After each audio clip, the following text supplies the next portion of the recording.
Friends, family, and cohorts, welcome back to the Fight or Flight podcast, where we explore the human condition by talking to remarkable people who have stared down seemingly insurmountable challenges and emerged stronger, more resilient, and definitely more adaptive.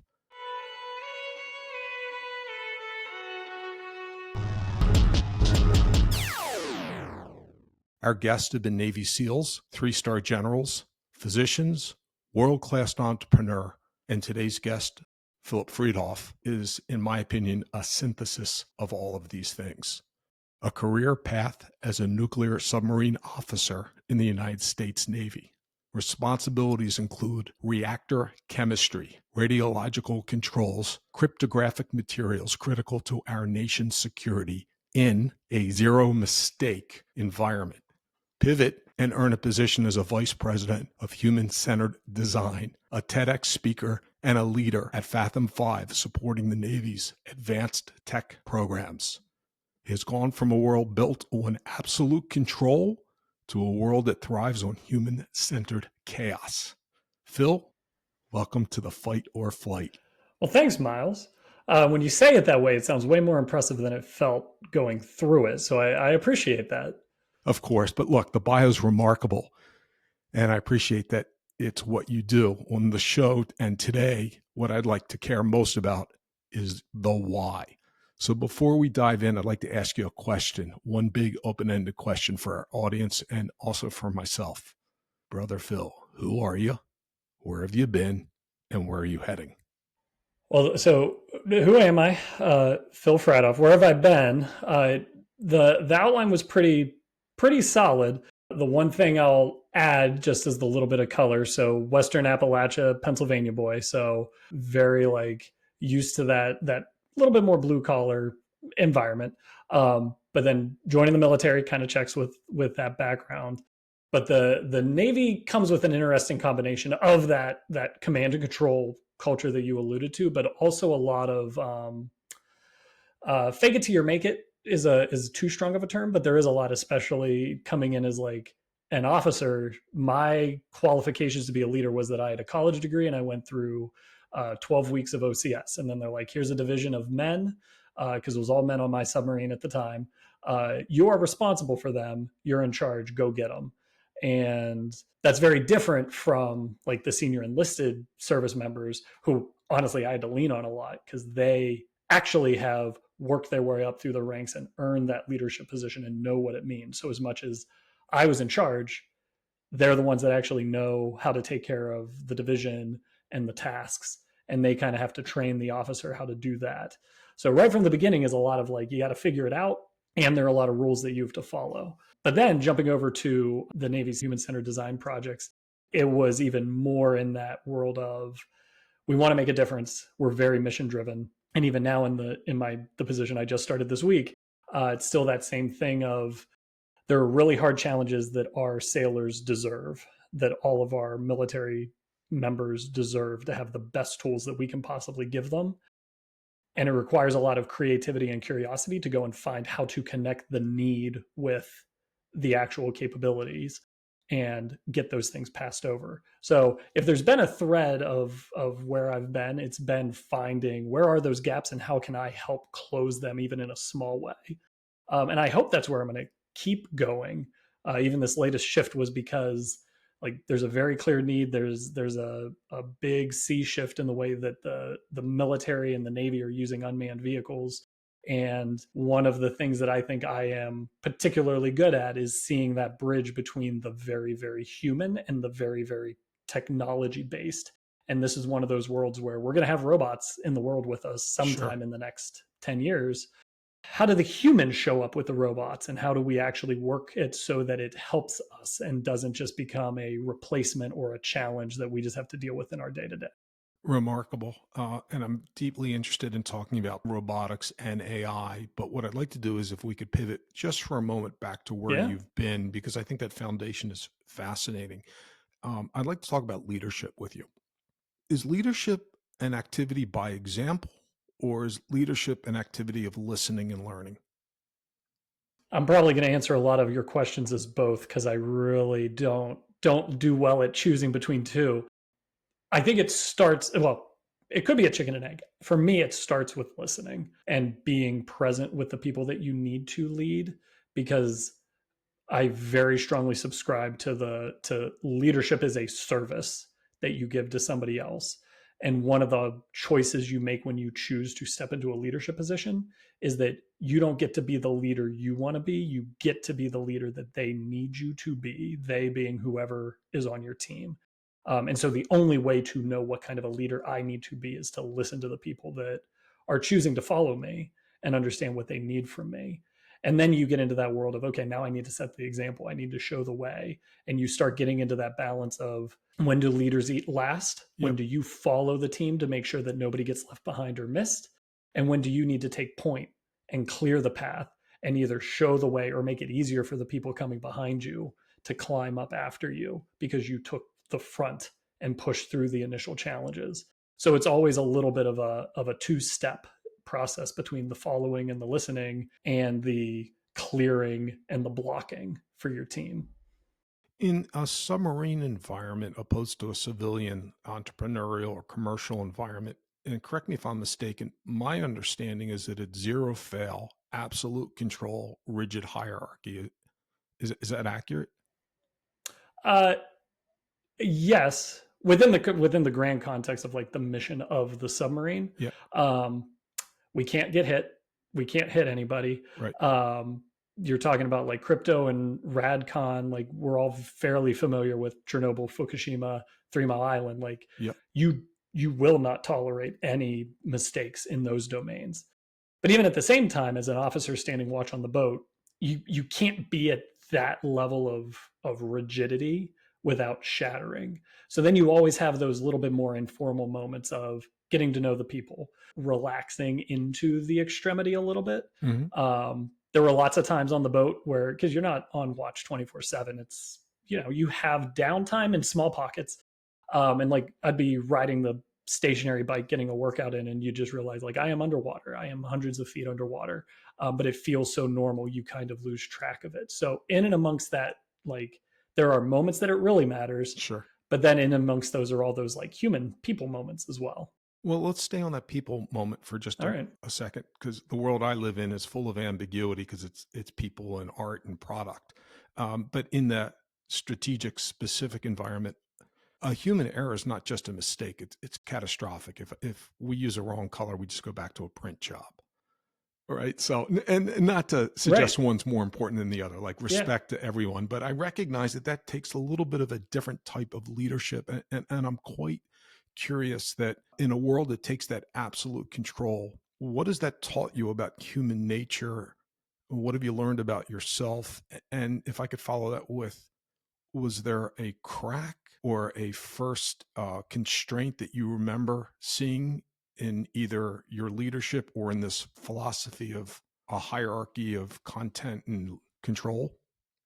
I'm not sure how I'm going to answer that third question, because it's kind of like, I could think of maybe a few examples, but what it taught me about human nature is, so as an example, in the submarine force, if you hang out with us, you'll hear somebody use the term critique. It is not like an art critique. It is something bad happened. We are going to fix it first, and then we're going to get everybody together who is involved, and we are going to unpack exactly all the little steps that built up to the problem, and then we will identify how we're going to fix it. We're going to document it all, because we're very good at documenting things. We're going to put it in our lessons learned binder, and we're going to get better.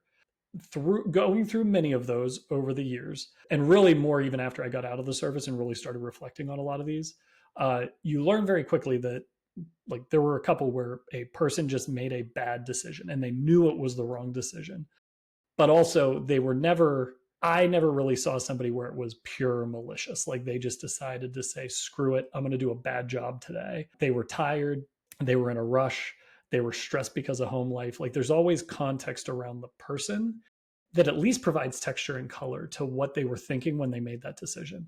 And you can't really, like, there were no corrective actions for that. Like, if somebody is in financial stress at home, the Navy really doesn't have the power to fix that for them. Right. But at least understanding that helps us kind of treat the whole person, even if we can't fix it inside the hull of the submarine. The second thing that I kind of learned and then reflected on even after is we like to use the easy fixes or the quick fixes, and that tends to be what we'll term training, where it's like, okay, we're gonna make you write up what you learned, we're gonna make you train the department on it, and we hope that that'll kind of burn the lesson into your brain and into your soul so that everybody remembers it the next time.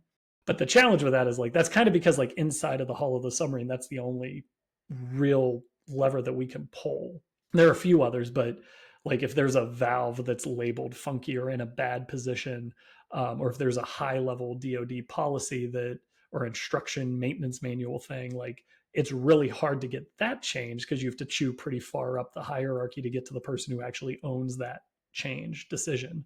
But on reflection, it's like there were, and especially getting into like the human centered design side of the Navy, there were so many things that a relatively small change high up in that hierarchy can drive so many salvation moments across the people that have to do it.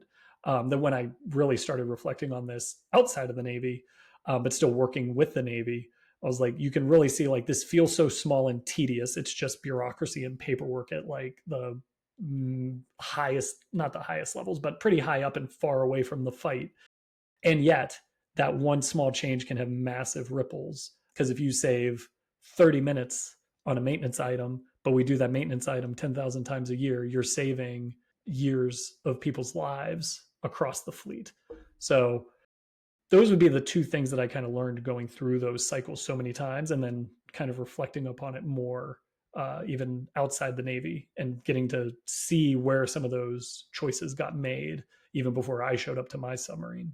Outstanding. And thank you for sharing that. I'm quite curious about the bureaucracy and the politics in that environment and the way people were led.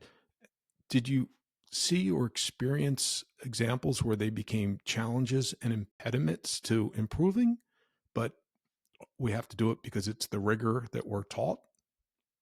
No, I don't think so.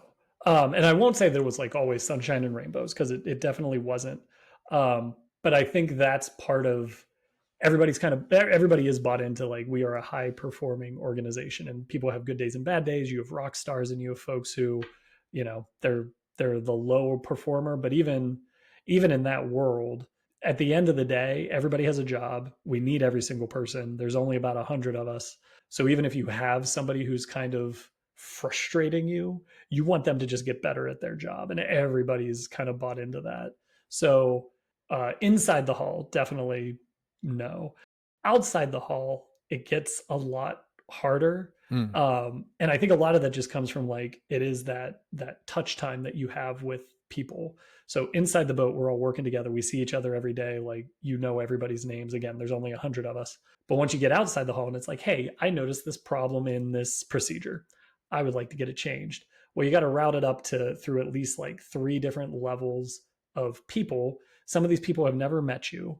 And seeing it from the other side is like a lot of our job was to carry those voices to those people in the Navy Yard in DC or the maintenance yards around the country, not because they don't care, but just because they literally never get to hear those voices because it's all coming through email or message traffic or a random tasker there that boss gave them in passing. And by getting that additional context of just how much some of these things matter, now all of a sudden we can get things done a lot quicker.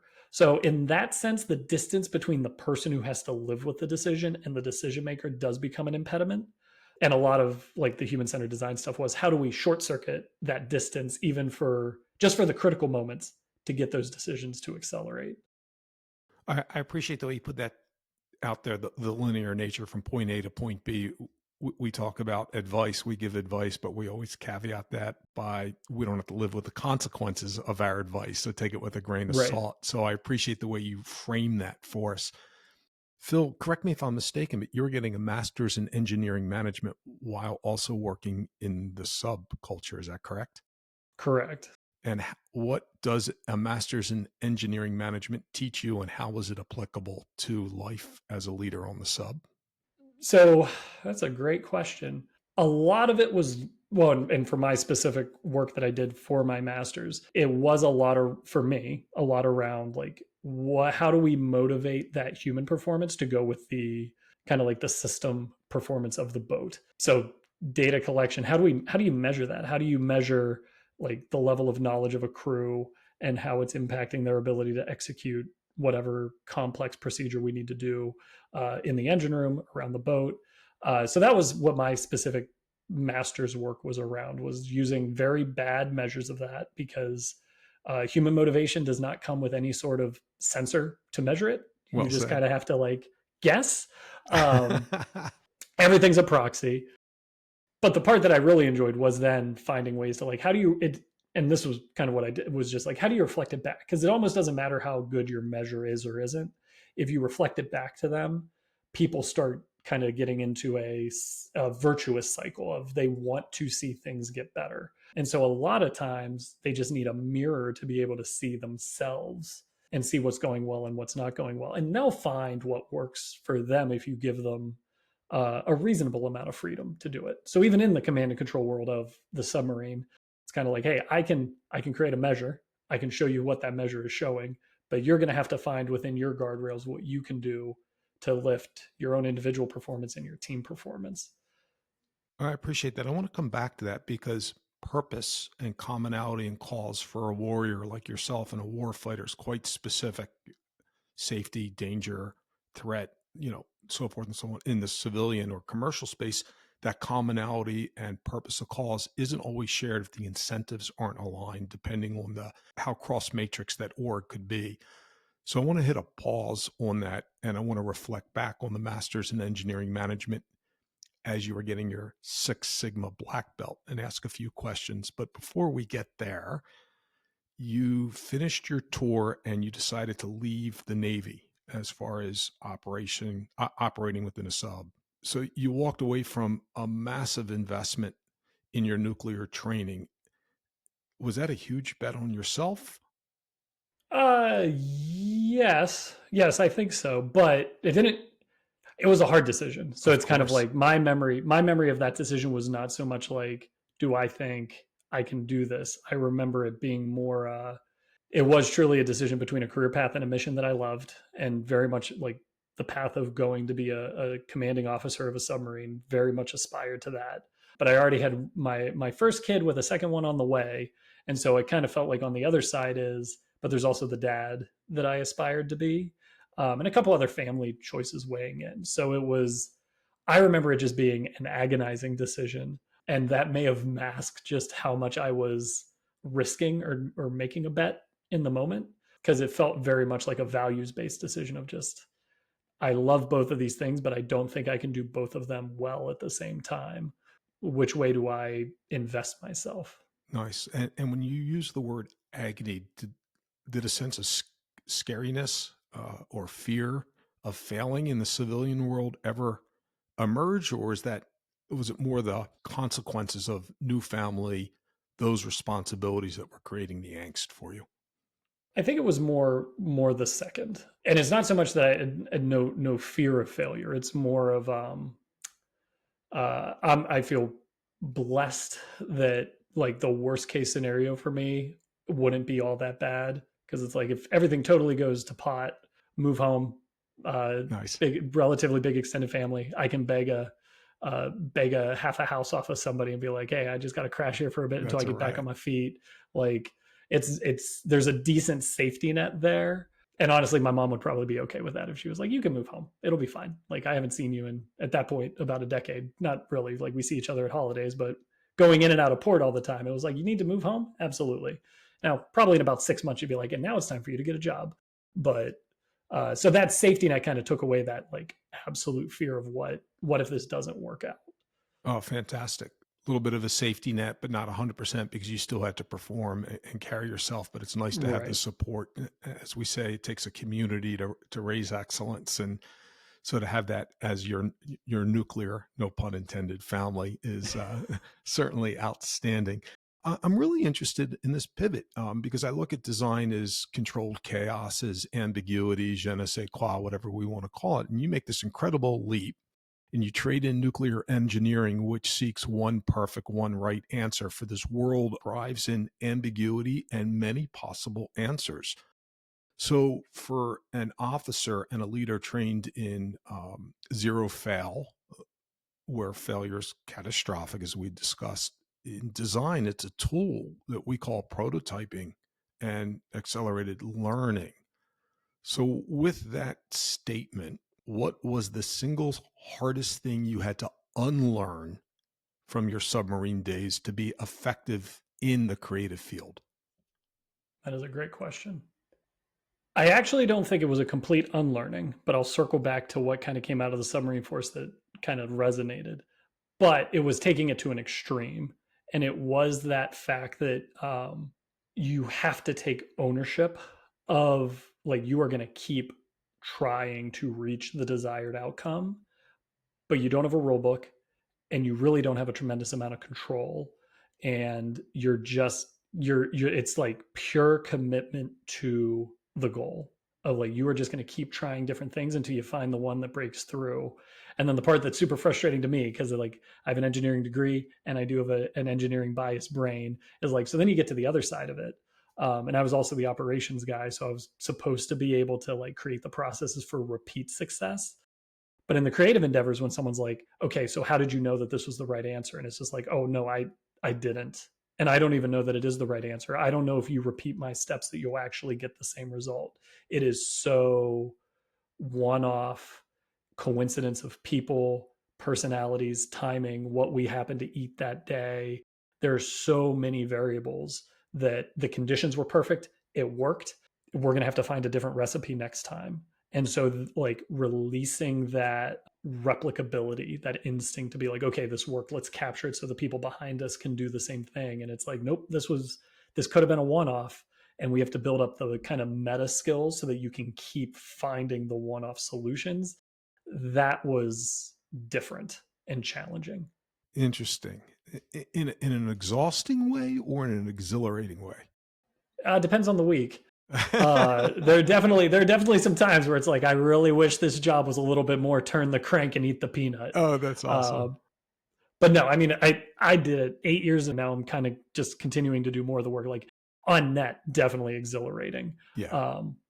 And I get, as much as I'm a process person and I know I'm not the right person, it's like, do it one time, great. Do it twice, we better figure out how to automate this, because by the third time, like, somebody else should take this over. I'm not the right person to just keep on doing it. I tend to lose the, like, it's the attention to detail that really needs to come with that, because my brain starts turning off and I miss things, and I can force myself to do it, but it's not my strength. Oh, I appreciate that. So, because we've had some conversation prior to the podcast, I'd like to ask your understanding of great design and human-centered design. So, two different questions, but what, Phil, is great design? And then I'd like to lean into, after that, how does that human part play into the view and the landscape? So I may take this in a slightly different direction than you intended, but in Please. the world of, like, No problem. great design, it kind of makes me think of, like, it's almost in that world of like high art, where it's like you are designing with a purpose, with an intended audience, but whether you're designing for yourself, which is more of like I think that's, in my very imperfect understanding of like high art, it's you are designing the thing that you are compelled to design, and how people receive it is secondary. But even great design is still very much in that world of, what is the best way for me to bring this idea to life, or to represent this thought, this thing that I have. And it's, I don't want to say it's one way communication, but it is very much about communicating that idea. Human centered design is kind of a subset of that, but now it is much more of a, in my mind, a dialogue where, even if, and we would encounter this in our world with engineers, where the engineer could be the perfect technical solution. The math is right, the formula is right. Like, I have used the right shade of blue to best communicate this data to this operator. But on the human centered design side, but if that operator can't make the decision that they need to make, if they can't use it, if they can't understand it, the design is wrong. And that is very vulnerable and very challenging, especially in a world of folks who have decades of service to the Navy, deep expertise, PhDs in whatever discipline we're working in, to say, if your design doesn't work for the 22-year-old who's going to be standing watch, exhausted, distracted, and fighting for their life, it's not the right design. And so it kind of externalizes the measure of that design, which gets very strange for some people. But again, I kind of circling back to some of the other things we talked about, it's exhilarating too. It's almost liberating where it's like, oh, I don't get to decide what good design looks like. I'm offloading that to somebody else. And now my job is to use them as my mirror to figure out what works and what doesn't. That's fantastic. You're just reflecting on that. It just blew my mind. I'm listening to you and I'm really appreciating the application in the real world and making sure that it's content that can be absorbed and applied in a very practical manner. What I find fascinating about this is that you got your Six Sigma black belt not too long ago. And you're deep in the design world of ambiguity, but Six Sigma is about eliminating variation and perfecting a process. And you're talking about a design protocol and mental model where you're exploring variation and embracing ambiguity. How do you balance that for yourself? And because many people are balancing a lot of challenges in the world today. I'm curious. Yeah. So the first thing is like I always caveat it with like I tell people like I'm a very bad Lean Six Sigma person, and not in a way of like I'm bad at it. It's just I enjoy it. I learn it. I do have a deep passion for like where can we eliminate waste because there's so many bigger challenges we need to go after. Getting some of that friction out of the process just means we can get after the bigger, harder challenges. But the big caveat is, to your point, like the very traditional Lean Six Sigma process is let's measure the process and then let's eliminate waste from the process and optimize it. The underlying assumption there being the process is correct. We just need to make it better. When I bring it into the design context, I use those same measurement tools to be like, okay, let's understand the way the process works right now. But then when I become a bad Lean Sigma person is when I say, but I'm not going to assume that this is the correct process. I think we should break it apart. We should redesign it because a lot of the projects that I would end up in, one we did was around, it's very bureaucratic, administrative, like how do we move all of the evidence in objective quantifiable evidence, OQE, through all of these decision makers to get to the right decision to build a submarine. So an incredibly important, like we don't want to goof it up. People's lives depend on it, but it's the process to get to that point of bending the metal. And one of the things we realized very early in the process as we mapped it out was their process was effectively when they used to have everything on paper decades ago, it would come into one mailroom and there was only one physical thing that had to move between multiple different hands. So the whole process was physically limited. But then you move to today and it's all digital. We have better software tools. You no longer have those constraints, but they still had the behaviors. And so redesigning the process to let multiple people have access to it at the same time. Before it wasn't even possible. Now it was a choice. So that's kind of the way that I mix the two together. I still use the measurement tools, but then I question that fundamental assumption of the process is correct. All we can do is make it better and say, nope, let's revisit the whole process. The outcome is still the same, but we can reimagine the way we accomplish it.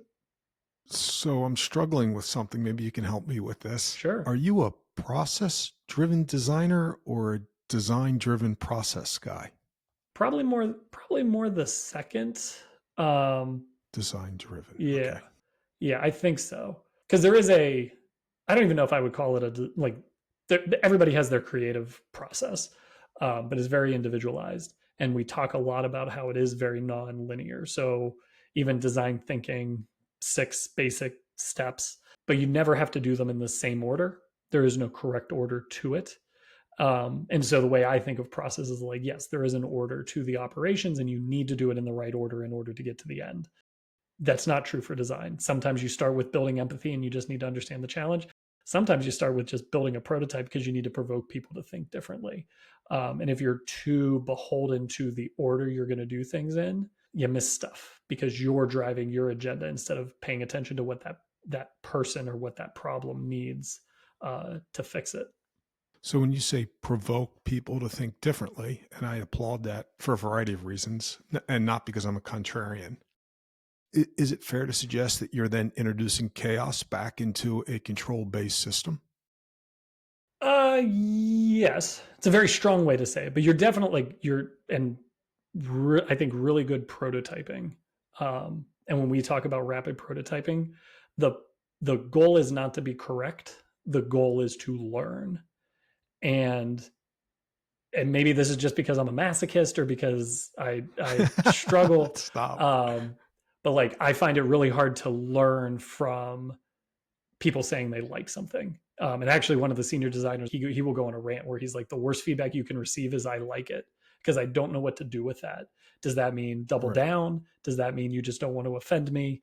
So I use Wow. that word provoke a lot because the only bad reaction is a weak reaction. A really strong positive reaction is great. It feels good. We did a good job. We love that. But a really strong negative reaction is also valuable because them Yes. saying, this doesn't work, and here's why it's going to break me when I try to use it in this context, that is a gift because we didn't know that before and we learned something. If we bring the thing and it works perfectly and they have no comments, then like we're done, which is a win, but we honestly didn't need that prototype. Why didn't we know that the previous cycle? Like we're just validating. And there's a huge like, and again, in the system engineering process world, the system of validation and verification is important. You need the system engineering to make sure that this thing scales and deploys and survives forever. But that's a different skill set than the design skill set. No, I appreciate that, and I like the way you synthesize all of this and how you're leading the process. I'm a big fan of wins and lessons learned, not losses. But I've not never been in such a high stake environment where you steer wrong and you hit something, big Right. problems.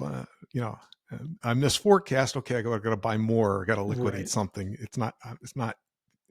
The consequences and stakes are a bit different. But that then brings me to where you are now and the challenges that you're tackling. And I know a common theme is injecting this creative, human centered, solution based process to it. What challenges do you anticipate facing in this new role that you're taking on, whether it's in business or in the military adoption process? Quite a few.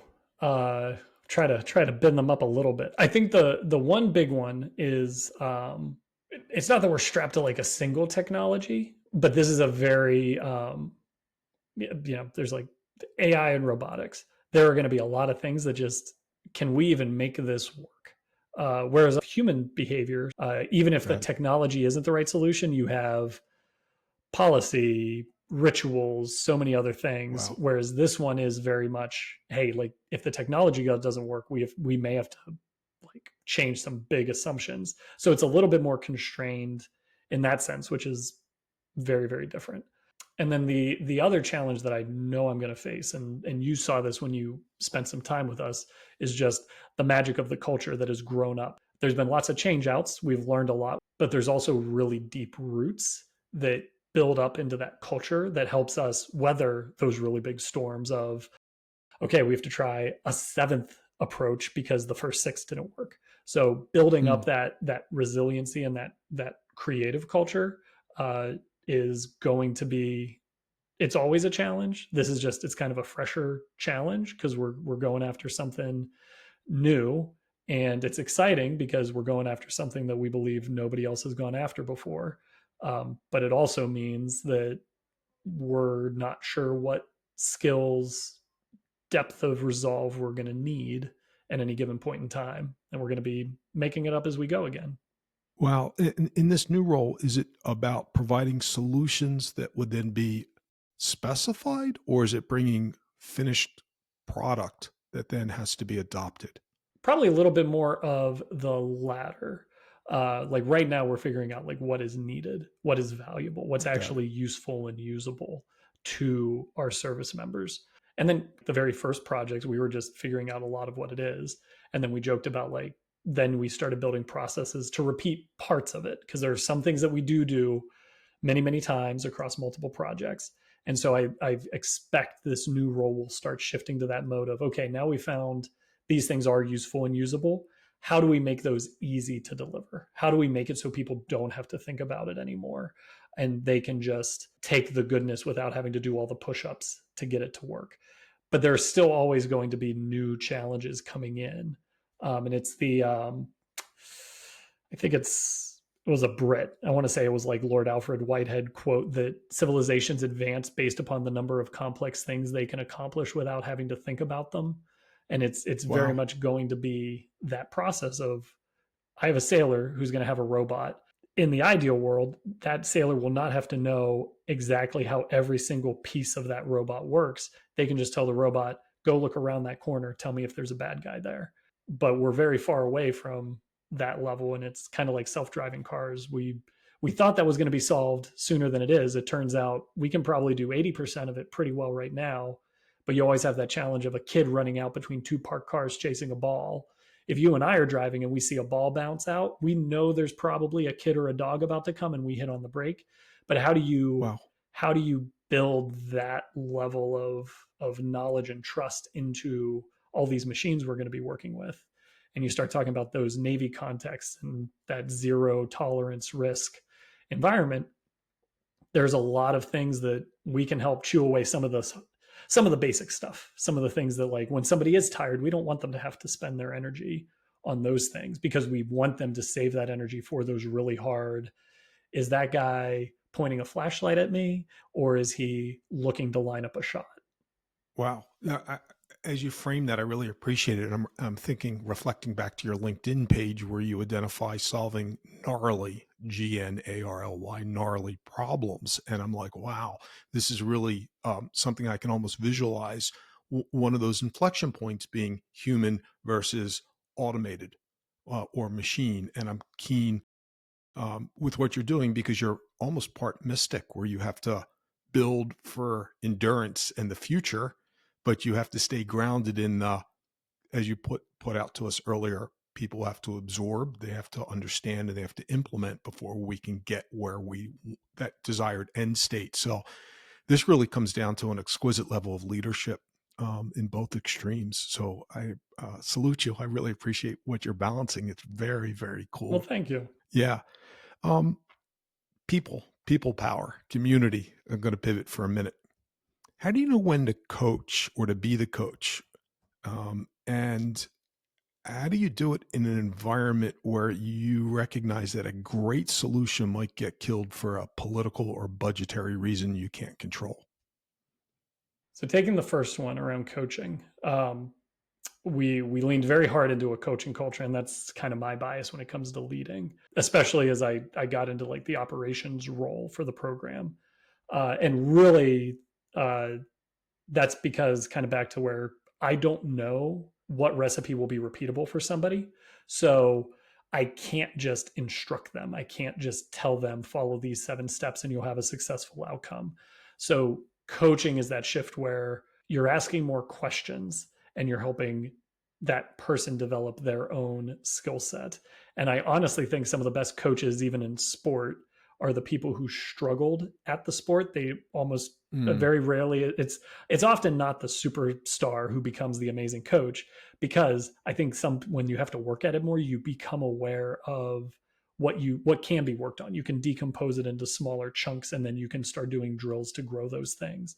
And coaching for leaders is kind of similar, where just telling somebody you need to lead better is not particularly helpful advice, but breaking it down where it's like, what do you need to work on? Do you need to work on how you show up with confidence in front of your team so that you can get them motivated?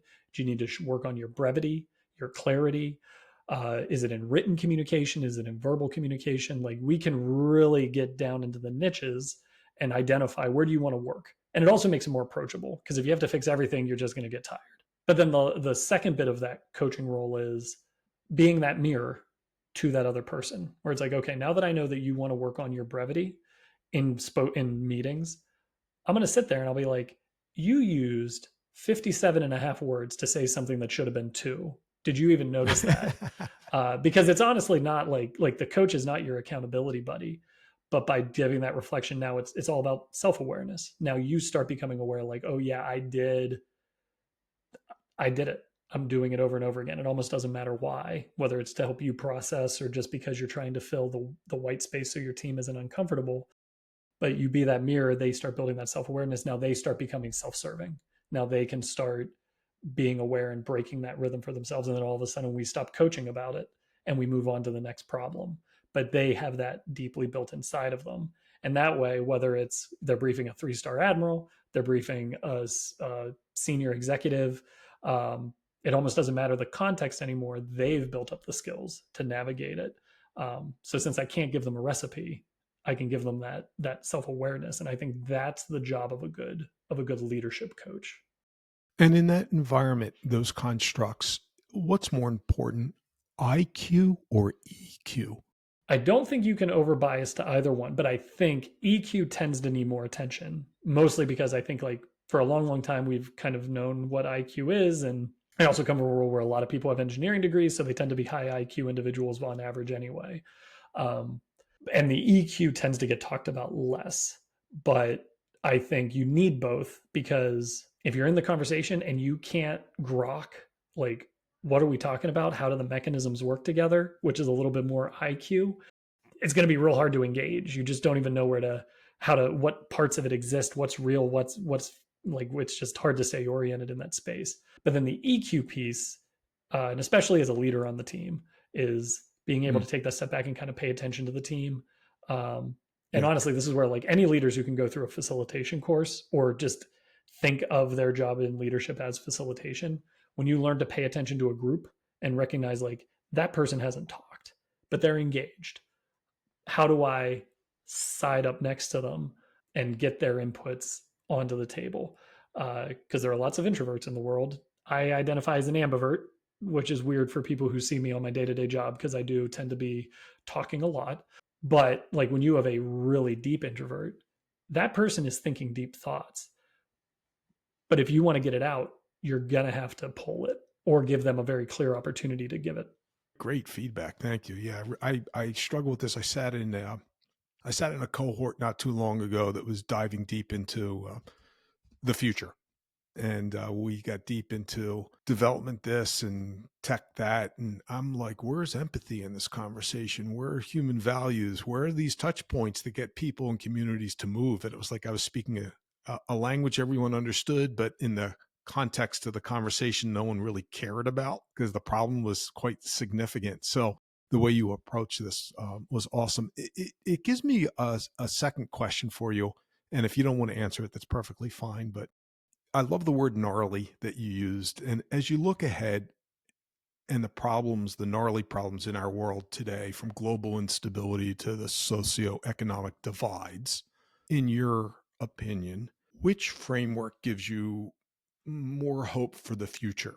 Is it a rigid engineering control approach or an empathetic, human-centered practice? It's definitely the human centered practice, but and this is kind of related to what you were saying of like sometimes it feels like a foreign language.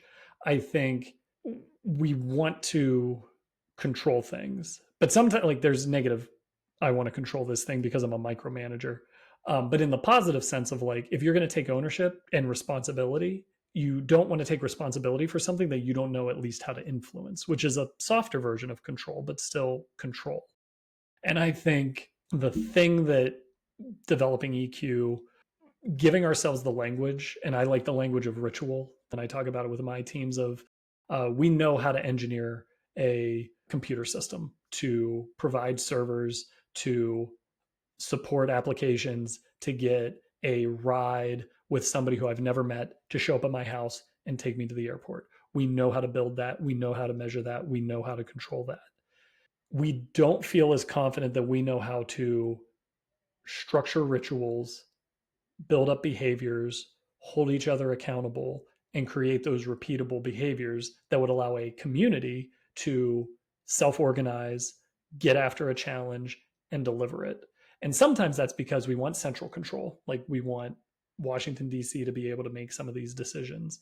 And I think we do have to push things out to more pockets because there just isn't enough bureaucracy to provide that level of Yes. control.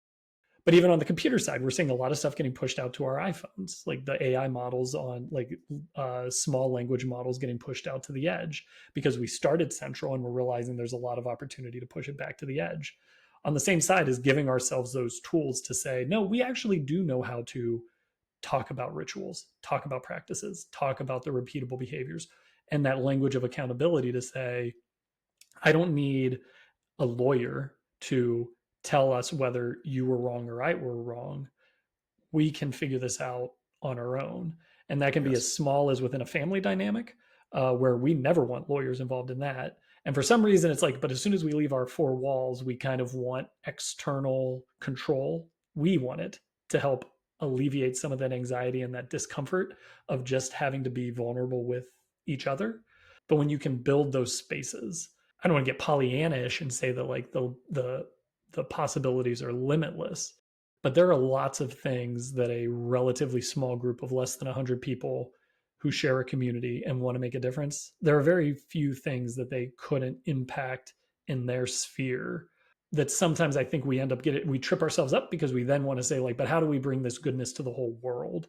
And I Yes. would offer humility as a balm to that anxiety to say, but maybe if we just make it good for us, somebody can see it and they can repeat it and we don't get to Yes. control that, but we can let those rituals spread kind of in a fractal way and let everybody Nice. figure out their own version.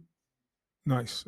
And in that case, compliance is much greater because there's ownership and also pride and association with the Right. original thought. So I really appreciate that.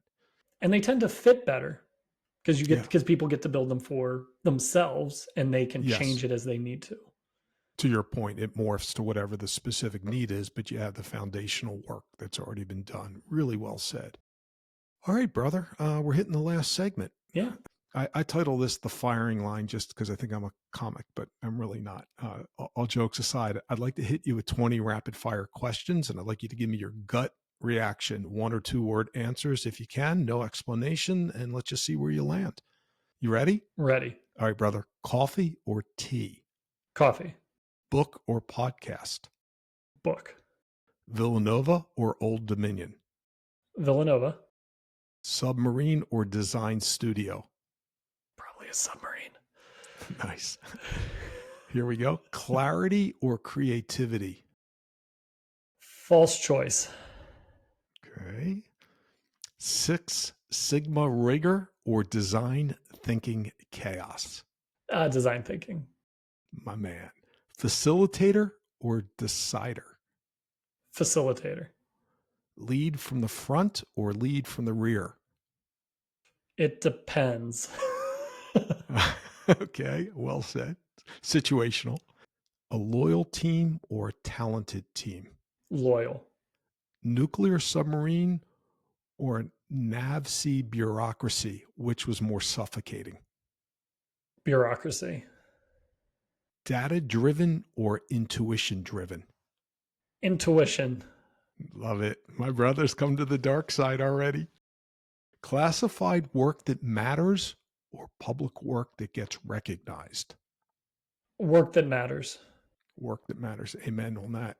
Fix the system or work around it? Try to fix it, then work around it. My that's hedging your bet. Come on, man. Being respected or being liked? Respected. What's a belief you held 10 years ago that you now find absurd? Are we still in the one word answer segment? You can give us a couple here. And don't, yeah, you could say taxes and I'd start laughing, but no, that would be controversial. Yeah. 26. Where was I? I used to believe that if I just worked harder, I would be able to keep up with it all. Nice. Here's a challenging one. And as I write these, I try to envision my own answers. What's your most productive failure? I do not have a short answer to that one. Well said. It's fine. Yeah. Yeah, that Yeah. speaks volumes. I appreciate that. What's more important, your reputation or the mission? Mission. Phil, one word that describes your past self. I want to say learner, but that's also going to be my future self. Appreciate that. That last one's perfect. You're one word for your future self, being a learner. I think this is a perfect place to leave it, Phil. It's been an incredible download of remarkable information. Your journey from the submarine to where you are, and empathetic design and leadership is a lesson for every leader to lean in, to listen and take note of. So thank you for sharing with us. I have one final request. The show is built on the fight or flight ethos. We want to know what makes remarkable people tick when the pressure's on. I don't want to overgeneralize, so I'll speak for myself. But I've found that for me, the pressure brings clarity in decisions, where it's just I have to make a decision. So instead of agonizing about optimizing, it's just what's something that I know isn't wrong, and let's just take a step forward. And those couple of sequences of not making the wrong decision leads to more information and then a right decision eventually. So does that suggest a good decision's better than waiting for the right decision? Again, it depends, Okay. but it's definitely like that's why I very intentionally use the language of what's the not wrong decision. Well said. Yeah. Okay. No, I appreciate that. So listen, as we prepare to leave, I'd like you to give me one question that I can ask my next guest, a question that you believe gets to the absolute heart of their fight or flight story, no matter who they are. Hmm. So actually, I'm going to just kind of build off of my last answer. Because in biology, you've got fight, you've got flight, and you've got freeze. And so, talking about like when is waiting the right answer, I'd be curious if there is a time where, when you're faced with that choice of fight, flight, or freeze, when is freezing and waiting for a little bit more information? When does that actually prove to be the right thing to do? Ooh, really well said. Thank you for pushing that on us. It's killer, and consider that asked.